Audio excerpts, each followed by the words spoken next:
तो नमस्कार दोस्तों, मैं दीपक नागर। दोस्तों, एक बहुत ही इंपॉर्टेंट स्कीम को भारत सरकार ने परमिशन दी है। बेसिकली आप देख सकते हैं न्यूज यहाँ पे सबसे cabinet approved RS 3700 crore viability gap funding scheme for battery system. तो बेसिकली हुआ क्या था, देखो दोस्तों, कल क्या हुआ, एक मीटिंग हुई थी cabinet committee on economic affairs. मैंने आपको बहुत बार बता रखा है कि भारत में जो इकोनॉमी के मामलों में सर्वोच्च संस्था कौन सी होती है, cabinet committee on economic affairs होती है, जिसके हेड कौन होते हैं, जिसके हेड पीएम होते हैं, पीएम की अध्यक्षता में होते हैं, बाकी कई सारे मंत्री भी यहाँ शामिल होते हैं। तो इस cabinet committee on economic affairs की 6 सितंबर को, मतलब कल एक मीटिंग हुई थी, उसमें एक लगभग 3700 करोड़ की लागत से एक वायबिलिटी गैप फंडिंग स्कीम है फॉर किसके लिए, energy storage system. Energy storage को बढ़ावा देने के लिए दोस्तों एक 3700 करोड़ की वायबिलिटी गैप फंडिंग स्कीम को परमिशन दिए या अप्रूवल दिए। तो इस पूरे मैटर को हम जानेंगे, वायबिलिटी गैप फंडिंग क्या होता है, एनर्जी जो स्टोरेज की क्या आवश्यकता पड़ी, सब कुछ के बारे में हम डिटेल में डिस्कस करेंगे। सबसे पहले आप न्यूज देखिए, cabinet approved RS 3760 crore viability fund for battery system. What is BES and why it is needed. Battery basically BES होता है बैटरी एनर्जी स्टोरेज सिस्टम। तो इसके बारे में हम डिटेल में डिस्कस करेंगे। सेकंड न्यूज पढ़ सकते हैं, कैबिनेट मीट इकोनॉमिक अफेयर जो कमेटी होती है, cabinet committee on economic affair, इसने जो अप्रूव करी है इस स्कीम को, कितनी लागत से, लगभग 3760 करोड़ रुपए इसमें खर्च होंगे। For what, viability gap fund for battery energy storage system. तो इसमें दो चीजें बहुत बार बार आ रही है, एक तो वायबिलिटी गैप फंडिंग, एक ये बैटरी एनर्जी स्टोरेज सिस्टम। तो दोनों को हम डिटेल में समझेंगे। सबसे पहले वायबिलिटी गैप फंडिंग को समझते हैं। ये केवल यही नहीं आया, वायबिलिटी गैप फंडिंग हर जगह आता है। आप सोशल सेक्टर को पढ़ोगे, आप रेलवे को पढ़ोगे, सब जगह आप रोड सिस्टम को पढ़ोगे, सब जगह वायबिलिटी गैप फंडिंग आता है। देखो आज की डेट में आप तो मानते हो कि भारत में अधिकांश काम क्या हो रहे हैं, अब प्राइवेट सेक्टर के द्वारा ही किए जा रहे हैं। ठीक है, जितने भी रोड बन रहे हैं कौन बना रहा है, प्राइवेट सेक्टर के लोग ही बना रहे हैं। रोड बनाते हैं, उस पर टोल लगाते हैं। तो मैं आपको एक एग्जांपल से समझाता हूं। सपोज करो एक रोड है, एक रोड बनना है, कहां से, जयपुर से दिल्ली। ठीक है, इस पे सपोज करो लागत 100 करोड़ रुपए आ रही है। ठीक है, एक रोड बनना है बी, कहां से कहां बनना है, सपोज करो बांसवाड़ा में कहीं बनना है, बांसवाड़ा से डूंगरपुर। ठीक है, लगभग इसमें भी सपोज करो 100 करोड़ रुपए की लागत आ रही है। अब एक कॉन्ट्रैक्टर है प्राइवेट सेक्टर का, एक्स व्यक्ति, इससे गवर्नमेंट कहते हैं कि भाई तुम ए रोड बना दो और 10 ईयर के लिए टोल लगाना, 10 ईयर के लिए टोल वसूल करना, और है ना उसके बाद हमको सौंप देना। इसमें भी यही कहा कि भाई आप 10 ईयर के लिए टोल लगाओ और उसके बाद हमको सौंप देना।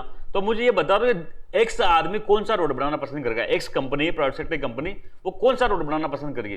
तो बच्चा भी ये बात को कह पाएगा सर कि 100 करोड़ की लागत है, तो वो जयपुर दिल्ली रोड को बनाना पसंद करेगा। क्यों, यहाँ पे टोल बहुत मिलेगा। जयपुर से दिल्ली के बीच में दिन में हजारों ट्रक बसें चलती है, तो बहुत हाई टेल कलेक्शन है, तो यहाँ पर तो तुरंत रोड बनाना पसंद करेगा, तुरंत इसको ले लेगा। लेकिन जो इसे इंटीरियर में रोड है, इंटीरियर में रोड है, बिल्कुल जहां पर जो गरीब लोग रहते हैं, पुअर लोग रहते हैं, ट्राइबल लोग रहते हैं, ऐसे एरिया में क्या होगा, उसको टोल तो मिलना नहीं है। यहाँ कितनी गाड़ियां निकलेगी, यहाँ बहुत कम गाड़ियां निकलेगी। यहाँ ज्यादातर कोई साइकिल से चल रहा है, कोई मोटरसाइकिल से चल रहा है, या ट्रैक्टर से वही चलेंगे, तो वहां तो उसे टोल नहीं देते। तो यहाँ तो कोई मजा नहीं आएगा उसको। तो उसको समझ लो 100 करोड़ रुपए का निवेश करेगा, उसको लागत ही कितनी, खर्चा ही कितना निकलेगा, 80 करोड़ निकलेगा, तो उसको 20 करोड़ का लॉस हो जाएगा, 20 करोड़ का लॉस हो जाएगा। लेकिन क्या यहाँ मनुष्य नहीं रहता क्या, डेवलपमेंट तो बांसवाड़ा में भी होना चाहिए, आदिवासियों का भलाई तो बांसवाड़ा में भी होनी चाहिए। तो फिर क्या करती है, फिर गवर्नमेंट लेके आती है एक सिस्टम जिसको कहते हैं वायबिलिटी गैप फंडिंग। क्या कहते हैं, वायबिलिटी गैप फंडिंग। मैं दोबारा वही एग्जांपल ले रहा हूं, बी वाला। ये बांसवाड़ा से क्या बनना था, डूंगरपुर तक रोड बननी थी, 100 करोड़ की इसकी लागत थी। ठीक है, लेकिन प्राइवेट जो प्लेयर है वो टोल से केवल कितना, 80 करोड़ रुपए वसूल कर रहा था। तो ये प्राइवेट प्लेयर इसको रोड बनाने में रुचि नहीं लगा। लेकिन गवर्नमेंट क्या कहेगी, कोई बात नहीं, तुम्हारा 100 करोड़ निवेश कर रहे हो, 10 करोड़ तुम्हारा प्रॉपर्टी मान लेते हैं, तो कितना तुमको चाहिए था, 110 करोड़ रुपए, तो कोई बात नहीं, 30 करोड़ हमको ले लो। ये 30 करोड़ जो गवर्नमेंट देगी इसको कहेंगे वायबिलिटी गैप फंडिंग। मतलब कोई प्रोजेक्ट 80 करोड़ में वायबल नहीं था, लेकिन गवर्नमेंट अगर 30 करोड़ और दे दे तो अब वो प्रोजेक्ट क्या करेगा, काम हो पाएगा, आराम से यहाँ रोड बन जाएगा। कोई बात नहीं, 80 करोड़ रुपए टोल कम हुआ तो हुआ, लेकिन 30 करोड़ तो गवर्नमेंट दे ही रही है, तो इसको क्या होगा, बी जो ये कंपनी वाला है, इसको ये रोड बनाने में मजा आएगा। तो ऐसा गवर्नमेंट कई जगह चाहती है, जिसको बिल्कुल बैकवर्ड एरिया है, वहां पर कोई चीज का डेवलपमेंट करना है, तो कोई प्राइवेट सेक्टर वहां इंटरेस्ट नहीं लेगा, तो गवर्नमेंट उसके लिए क्या करती है, कुछ एक्स्ट्रा उसको पैसा दे देती है वायबिलिटी गैप फंडिंग के नाम पर, ताकि जो आपका लॉस हो रहा है उससे इसकी भरपाई हो जाए। तो वायबिलिटी गैप फंडिंग समझ गए, ठीक है। तो फिर हम आगे बढ़ते हैं। अब दोस्तों बढ़ते हैं हम जो है बैटरी एनर्जी स्टोरेज सिस्टम की तरफ। दोस्तों क्या आज के डेट में अगर मैं आपसे पूछूं कि पूरे वर्ल्ड में, ग्लोबल में, पूरी दुनिया के सामने सबसे बड़ा चैलेंज कौन सा है, तो आप में से कोई कोविड-19 कहेगा, कोई क्या कहेगा, लेकिन सबसे बड़ा अगर आज की डेट में कोई जो ग्लोबल थ्रेट है या विश्व के सामने खतरा है, तो वो ना तो कोविड-19 है ना कोई और चीज है। सबसे बड़ा खतरा है क्लाइमेट चेंज। आप सबको पता है क्लाइमेट चेंज बढ़ रहा है, दुनिया गर्म हो रही है, ग्लोबल वार्मिंग हो रही है। ग्लोबल वार्मिंग से क्या हो रहा है, जो ग्लेशियर मेल्ट हो रहे हैं, जो तट पे रहने वाले हैं, जैसे मुंबई जैसा सिटी, इससे लोग सिटी के डूबने का संकट पैदा हो रहा है। साथ में क्या हो रहा है, क्लाइमेट चेंज होने से है ना जो हीट वेव पैदा हो रही है, बारिश का भी परमानेंट नहीं हो रहा, कहीं ज्यादा कम हो रही है, तो उससे क्या होगा, फूड प्रोडक्शन में कमी आएगी। तो सबसे बड़ी चेंज क्या है, क्लाइमेट चेंज। क्लाइमेट चेंज का मुख्य रीजन, जो मेन रीजन पूरी दुनिया में माना गया है, वो बेसिकली 18वीं शताब्दी में जो औद्योगिक क्रांति हुई थी ब्रिटेन में, आप सबको पता है, उसके बाद से पूरी दुनिया में एनर्जी के लिए कोल का इस्तेमाल होता है, कोयले का एनर्जी के रूप में इस्तेमाल होता है। चाहे वो ट्रेन हो, ट्रांसपोर्ट में हो। आपने जानते हो पुराने जमाने में कैसे चलती थी ट्रेनें, ट्रांसपोर्ट तो चलती थी। चाहे वो भाप के माध्यम से कोई और चीज हो, जैसे कि क्या हो सकता है बताओ, पावर प्लांट, बिजली बनती है तो थर्मल पावर प्लांट नहीं है क्या? हमारे राजस्थान में कितने सारे थर्मल पावर प्लांट है, प्राइवेट सेक्टर के, सरकारी भी है। सूरतगढ़ हो गया, चाहे काली सिंध हो गया, चाहे अडानी का कवई प्लांट का, सब क्या कोयले से। तो कोयले से क्या होता है, बर्न होता है, तो इससे कई सारी गैसेज निकलती है, पोल्यूट होती है, और यही जाके क्या करती है, वातावरण में जाके क्या करती है, ग्लोबल वार्मिंग पैदा करती है, जिससे क्लाइमेट चेंज हो रहा है। तो मतलब क्लाइमेट चेंज का सबसे मुख्य कारण दुनिया में क्या है, सबसे मुख्य कारण जो कोयला बेस्ड जो चीजों का, जिसको बेसिकली कहते हैं फॉसिल फ्यूल, चाहे वो पेट्रोल डीजल से कितना सारा पोल्यूशन होता है। तो ये फॉसिल फ्यूल बेस्ड जो इंजन है ना, ये सबसे मेन कारण है क्लाइमेट चेंज का।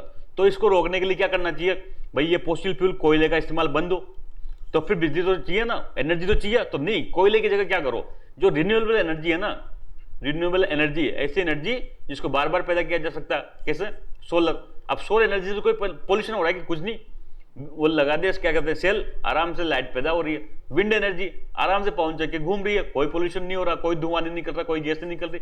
तो गवर्नमेंट चाहती है कि भाई कोयला जैसा चीजों को इस्तेमाल करके रिन्यूएबल एनर्जी को बढ़ावा दें। केवल हमारी गवर्नमेंट नहीं, पूरी दुनिया में चाह रही है। आप लोगों ने पढ़ा होगा जो international panel on climate change जैसी संस्था है, यूएनएफसीसी है, United nation convention on climate change, इसके अंडर में कई सारे एग्रीमेंट हुए थे। लेटेस्ट में पेरिस एग्रीमेंट हुआ था, उन सब में क्या कहीं ना कहीं इसको कंट्रोल करने का प्रयास किया गया। तो भारत का भी टारगेट है कि भाई 2030 तक हमारे जितनी एनर्जी आवश्यकता है, जितनी भी इंडिया में एनर्जी चाहिए, चाहे वो इलेक्ट्रिसिटी हो चाहे कोई और एनर्जी हो, उसका 50% क्या करना है, 50% हमको क्या करना है, नॉन फॉसिल फ्यूल से आना चाहिए। नॉन फॉसिल फ्यूल से आना चाहिए मतलब कोयले को छोड़ के बाकी जैसे सोलर, विंड, ऐसे एनर्जी से लगभग जो अगर 100 किलोवाट अगर एनर्जी हम खर्च कर रहे हैं तो 50% टोटल का किससे आना चाहिए, fossil fuel, non fossil fuel से आना चाहिए, सोलर एंड विंड एनर्जी से। तो क्या करना चाहिए, कुल मिला के सोलर एंड विंड एनर्जी को प्रोडक्शन को बढ़ावा देना पड़ेगा, विंड एनर्जी को बढ़ावा देना पड़ेगा, ठीक है।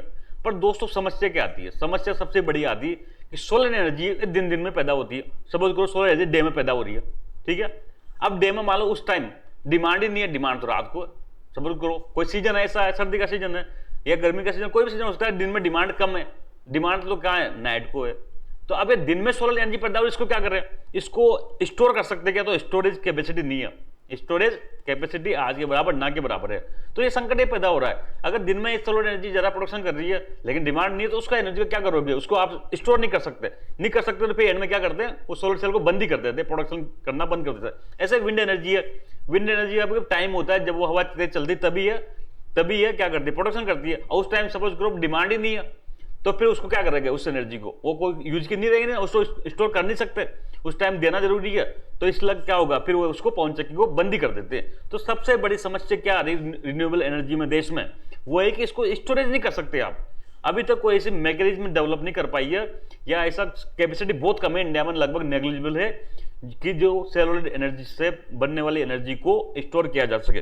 तो अब गवर्नमेंट क्या चाहेगी, अगर रिन्यूएबल एनर्जी को बढ़ावा देना है, 50% का टारगेट अचीव करना है 2030 तक, तो क्या करो, इसको जो एनर्जी क्षमता है उसको बढ़ाया जाए, ऐसे बैटरी बनाई जाए, ऐसी बैटरी बनाई जाए जब क्या हो, सोलर एनर्जी बड़ा काम करे तो उसको बैटरी में स्टोर कर लो, अब जब जरूरत हो तो बैटरी से दे दो। हमारे पास जैसे कि इन्वर्टर में आपने देखा वो बैटरी होती है, जब लाइट आती है तो चार्ज हो जाता है, उसमें स्टोर कर लेता है, लाइट चल जाती है तो उससे क्या होता है, उससे वापस हमारा ये जो बिजली के उपकरण चलने लग जाते हैं। तो ऐसे बैटरी बनाए दोस्तों, जिससे क्या हो, जब ये सोलर एनर्जी ज़्यादा हो, बड़ा दिन में तेज धूप निकल रही है, तो जो प्रोडक्शन हो उन बैटरियों में स्टोरेज हो जाए, और बाकी क्या हो, और बाकी टाइम उससे वापस उपयोग में जाए। तो इसी बैटरी एनर्जी स्टोरेज सिस्टम को बढ़ावा देने के लिए बैटरी एनर्जी स्टोरेज सिस्टम, जिसको BESS कहा गया जा रहा है, इस BESS सिस्टम को बढ़ावा देने के लिए ये स्कीम लेके आएगा, ये वायबिलिटी गैप फंडिंग। अब दिक्कत क्या है, ये जो battery energy gap storage system है, इसको डेवलपमेंट करने के लिए प्राइवेट सेक्टर निवेश करेगा। लेकिन दोस्तों प्राइवेट सेक्टर निवेश कर दिया, पर इतना रिटर्न नहीं है यहाँ पर। जरूर नहीं कि उनमें आज सपोज करो 100 करोड़ रुपए निवेश कर रहे हैं, तो जरूरी नहीं कि उनका 100 करोड़ रुपए रिकवर हो, तो फिर क्या करें। तो गवर्नमेंट ने कहा ठीक है कोई बात नहीं, अब मैं स्कीम के तहत 40% तक आपको सब्सिडी देंगे। मतलब अगर 100 करोड़ रुपए का प्रोजेक्ट है तो 40 करोड़ रुपए गवर्नमेंट ग्रांट के रूप में देगी, भारत सरकार ग्रांट के रूप में देगी। ऐसा टोटल मिला के 3760 करोड़ रुपए तक खर्च करने का गवर्नमेंट का इरादा है। तो यही थी पूरी कहानी वायबिलिटी गेट फंडिंग की। ये लगभग 2030-31 तक ये स्कीम चलेगी, और इसके तहत 40% तक जितना भी कैपिटल होगा, आपको कोई प्लान लगाया प्राइवेट सेक्टर की कंपनी ने, तो 100 करोड़ का प्लान लगा तो 40 करोड़ रुपए गवर्नमेंट उसको ग्रांट के रूप में दे देगी, भाई ठीक है, ताकि तुम्हारा खर्चा कम हो। ये थी पूरी कहानी इस कैबिनेट के डिसीजन की। अब दोबारा हम देख सकते हैं, अब आप आराम से पढ़ो। Cabinet approved RS 3760 crore viability fund.